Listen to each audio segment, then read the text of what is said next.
నమస్తే ఫ్రెండ్స్, నేను మీ విశ్వేష్. మీరు చూస్తున్నారు కేవీఐపీ యూట్యూబ్ ఛానల్. ఫ్రెండ్స్, ఈరోజు యూపీఎస్సీ రిజల్ట్ అనేది రావడం జరిగింది. ఆ యొక్క విశేషాలు తెలుసుకోబోయే ముందు మొదటిసారి మన ఛానల్ ఎవరైనా చూస్తున్నట్లయితే దయచేసి సబ్స్క్రైబ్ చేసుకోండి. అలాగే ఇదివరకు సబ్స్క్రైబ్ చేసుకున్న ప్రతి ఒక్కరికి నా హృదయపూర్వక ధన్యవాదాలు తెలియజేస్తున్నాను. అంతేకాకుండా ఈ వీడియో చూస్తున్న ప్రతి ఒక్కరు లైక్ చేసి మీ బంధుమిత్రులకు మన ఛానల్ని పరిచయం చేస్తారని మనస్ఫూర్తిగా ఆశిస్తూ మనం వీడియోలోకి వెళ్ళిపోదాం. Thank you friends.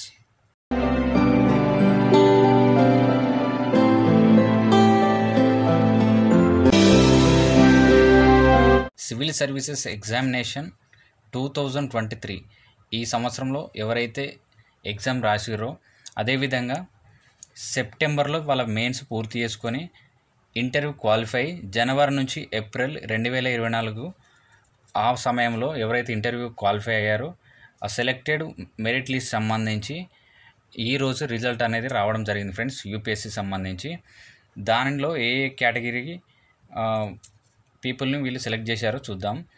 అదేవిధంగా ఏ సర్వీస్కి ఎంతమంది సెలెక్ట్ అయ్యారో మనము ఈ పీడిఎఫ్లో మనం చూద్దాం. Indian administrative service general 73, EWS 17, OBC 49, SC 27, ST 14, total 180, total వచ్చేసి 180 పోస్టులు అనేది ఐఏఎస్ కేటాయించడం జరిగింది. ఐఎఫ్ఎస్ ఇండియన్ ఫారెన్ సర్వీస్ సంబంధించి జనరల్కు 16 పోస్టులు, ఈడబ్ల్యూఎస్కు 4, అదేవిధంగా ఓబీసీకి 10, ఎస్సీకి 5, ఎస్టీకి 2, టోటల్ వచ్చేసి 37 పోస్టులు.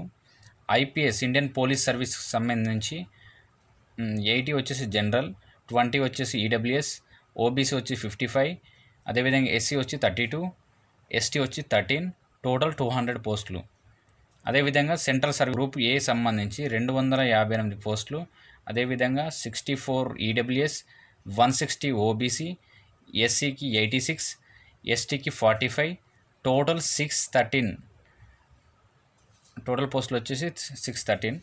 నెక్స్ట్ చూసుకున్నట్లయితే గ్రూప్ బి సర్వీసెస్ సంబంధించి 47 పోస్టులు, అదేవిధంగా 10 వచ్చేసి ఈడబ్ల్యూఎస్, 29 వచ్చేసి ఓబీసీ, 15 వచ్చేసి ఎస్సీ, 12 వచ్చేసి ఎస్టీ, టోటల్ వచ్చేసి 113.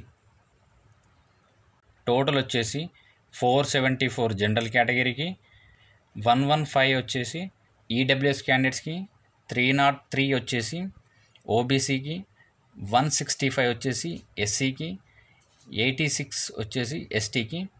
ఈ విధంగా టోటల్ 1143 పోస్టులు అనేది ఈ యొక్క సర్వీస్లో కేటాయించడం జరిగింది. ఈ యూపీఎస్సీ ర్యాంకింగ్లో ఫస్ట్ ర్యాంక్ ఎవరికి వచ్చిందంటే 2629,523 రూల్ నెంబర్ కలిగిన ఆదిత్య శ్రీవాస్తవ వారికి మన ఛానల్ తరపున ప్రత్యేక ధన్యవాదాలు అండ్ కంగ్రాచులేషన్ తెలియజేస్తున్నాను. అంతేకాకుండా సెకండ్ ర్యాంక్ సాధించిన 6312,512 రూల్ నెంబర్ కలిగిన యానిమేష్ ప్రధాన్ గారికి కంగ్రాచులేషన్ తెలియజేస్తున్నాను. అదేవిధంగా థర్డ్ ర్యాంక్ వచ్చిన 1013595 రూల్ నెంబర్ కలిగిన దోనూరు అనన్యారెడ్డి గారు, వీరు మహబూబ్ నగర్ తెలుగు రాష్ట్రాల్లో తెలంగాణ రాష్ట్రమైన మహబూబ్ నగర్ జిల్లాకు చెందిన తను ఫస్ట్ అటెంప్ట్లోనే 3 ర్యాంక్ సాధించి ఎంతోమందికి స్ఫూర్తిగా నిలిచిన అనన్యారెడ్డి గారికి మన ఛానల్ తరపున ప్రత్యేకమైన ధన్యవాదాలు తెలియజేస్తూ, అదేవిధంగా మిగతా ఒకసారి ర్యాంకులు చూద్దాం. అదే 1903299 సంబంధించి పీకే సిద్ధార్థ్ రామ్ కుమార్ గారు, అదేవిధంగా 5th ర్యాంక్ వచ్చేసి 6312407 రుహాని గారు. ఈ 4th 5th ర్యాంక్ వచ్చిన సిద్ధార్థ్ కుమార్ రుహాని గారికి మన ఛానల్ తరపున ప్రత్యేక ధన్యవాదాలు అండ్ కంగ్రాచులేషన్ తెలియజేస్తున్నాను. మిగతా ర్యాంకులు తెలుసుకోవడం కోసం ఈ పీడిఎఫ్ని మన టెలిగ్రామ్ ఛానల్లో పోస్ట్ చేస్తాను, కావాల్సిన వారు డౌన్లోడ్ చేసుకోగలరు. అదేవిధంగా ఈ వీడియో ఉద్దేశం ఏంటంటే ర్యాంకులు వచ్చిన వారికి కృతజ్ఞతలు తెలుపుతూ, అదేవిధంగా రాని వారికి కూడా కొంత ధైర్యాన్ని ఇవ్వడం కోసం పోస్ట్ చేయడం జరిగింది. ఇందులో ర్యాంకు రాలేదంటే వారు జీవితంలో ఓడిపోయినట్లు కాదు. ఎందుకంటే ఉదాహరణ తీసుకున్నట్లయితే బాణం ఒక లక్ష్యాన్ని గురిపెట్టినప్పుడు వెనుకకు లాగుతాం కదా, అంటే అది ఓడిపోయినట్లు ఆగిపోయినట్లు కాదు ఫ్రెండ్స్. వెనుకకు వెళ్ళడానికి కారణం అంతకన్నా ఎక్కువ వేగంతో లక్ష్యాన్ని చేరుకుంటుందని భావం. ఈ విధంగా మీలో ఎవరైతే ఈ జర్నీలో ఓటమి చవి చూసిన ప్రతి ఒక్కరికి చెప్పదలుచుకున్నది ఏంటంటే, మనం ఎక్కుపెట్టిన బాణంలా వెనుకకు వెళ్ళిన ప్రతిసారి ముందుకు అంతకన్నా రెట్టింపు వేగంతో ర్యాంకు కొడదామని గుండెల మీద చేసుకొని నిద్రపోండి ఫ్రెండ్స్.